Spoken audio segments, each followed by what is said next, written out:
leaving the Grand Tetons, our journey continued to Idaho. Idaho would be the furthest point west that we would travel for this trip. We headed south through Jackson Hole, where we met up with the Snake River.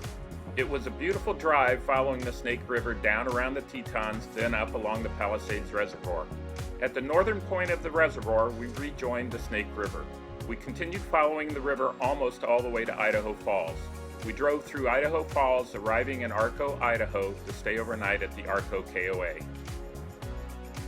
The next morning, we got up and drove just 20 miles down US 26 to the Robert Limbert Visitor Center at Craters of the Moon National Monument and Preserve. In 1924, President Calvin Coolidge proclaimed Craters of the Moon a national monument, preserving, as he quoted, a weird and scenic landscape peculiar to itself. As can be seen from this satellite view, the dark landscape are craters and lava resulting from volcanic activity beginning 15,000 years ago. The lava welled up to produce a vast ocean of rock. The most recent eruption occurred a mere 2,000 years ago, and geologists believe that future events here are likely. When visiting Craters of the Moon, there is a scenic 7-mile loop road that provides access to trails that take you over, under, and around the various volcanic features. Driving this loop is a must-do. For our visit, we stopped at the Visitor Center first. This was the only place that Cassie could wander with us. Dogs are not allowed on any of the trails. Our first stop on the loop road was Devil Orchard's Nature Trail, an easy and short hike. We continued our drive and stopped at the Spatter Cones for a brief hike and then lunch with a view. As we left Craters of the Moon, we found ourselves amazed by what we had just seen and befuddled by this strange wilderness in the middle of nowhere, Idaho.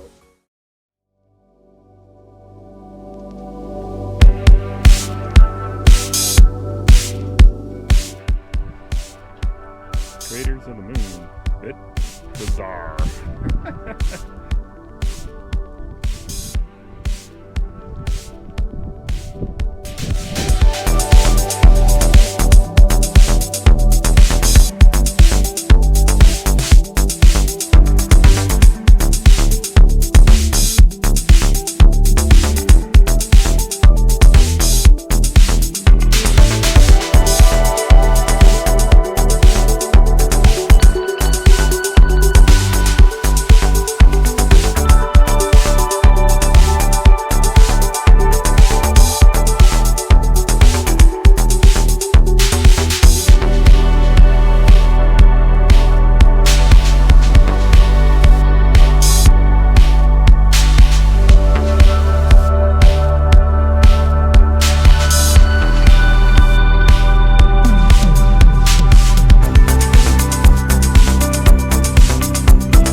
we left Craters of the Moon, it was time to take one of my most anticipated drives.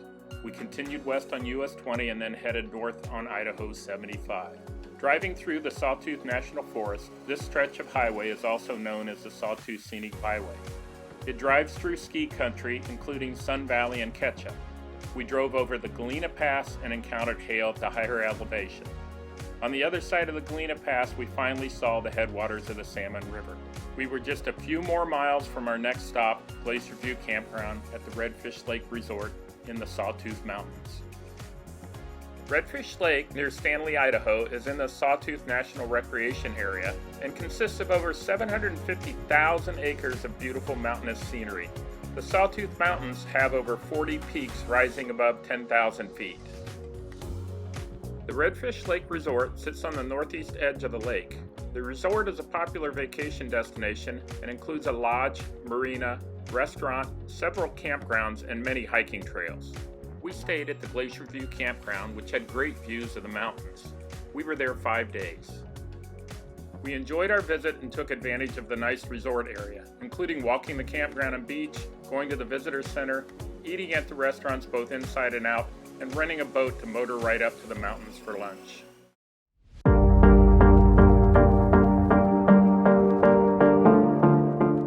We had a very private campsite with great views of the mountains just steps away.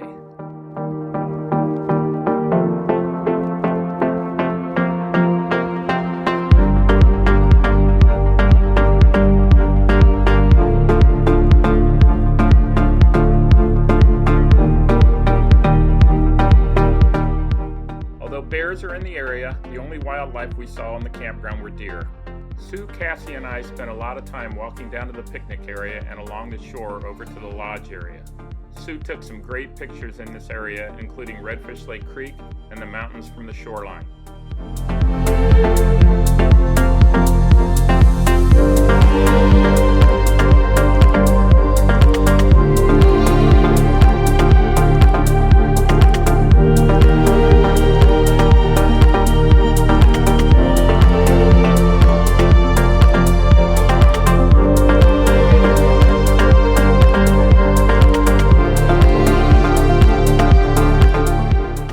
We also saw a marmot near the visitor center.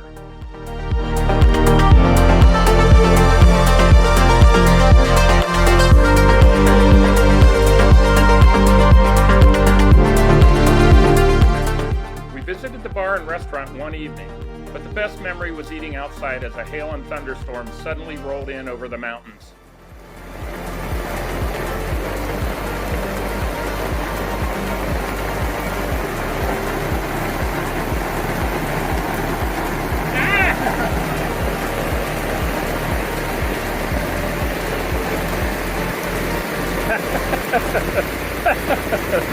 Oh, Cassie.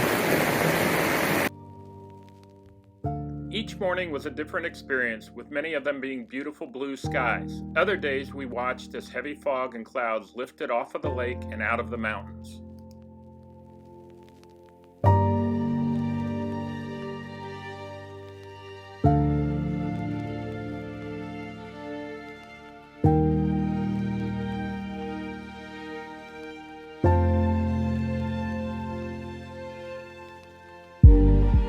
One day, Sue captured some pictures of birds that we've never seen before, American avocets.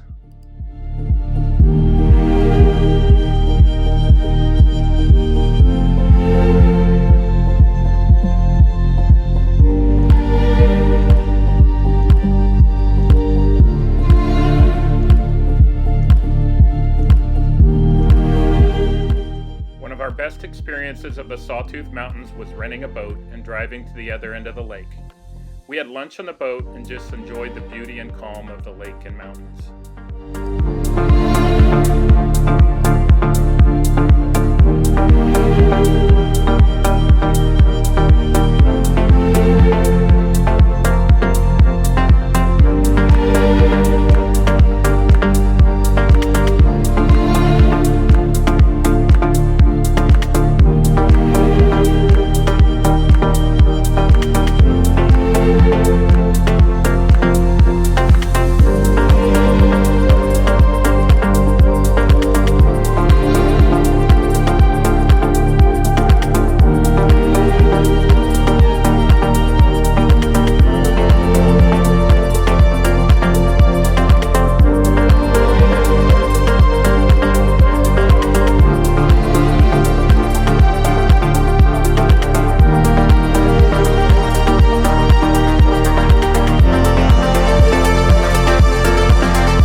visit to Idaho, including Craters of the Moon, and especially the Sawtooth Mountains at Redfish Lake, was something I looked forward to long before we left for this trip.